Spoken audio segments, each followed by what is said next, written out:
God is a big God who can take a punch, right? Too often we're afraid to let people be angry with God, right? But to be angry with God and to express your anger with God is to be in relationship with God. And isn't that what we want? Isn't that what we want for ourselves? Isn't that especially what we want for young people?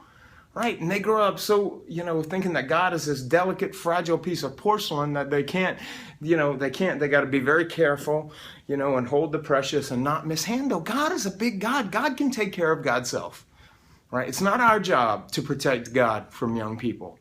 Our job is to get them both in the same room so that they can have a conversation. And anger, being angry with them, is one piece of that. It's one element of that. It's one way to do that.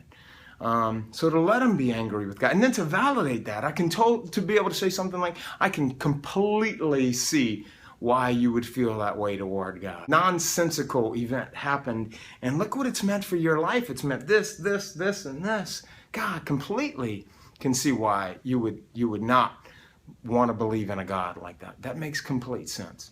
And then what I always try to do at some point in that dialogue, whether it's that day or later on, is to challenge them with this. Don't hold it against God for not answering a question that you didn't ask God. And so often our questioning about that is really just bitching. It's really just complaining, and we never sit down or kneel down or stand up or come to God in sacred space or in any space that we can make sacred and ask God that question. God, how could you allow this to happen?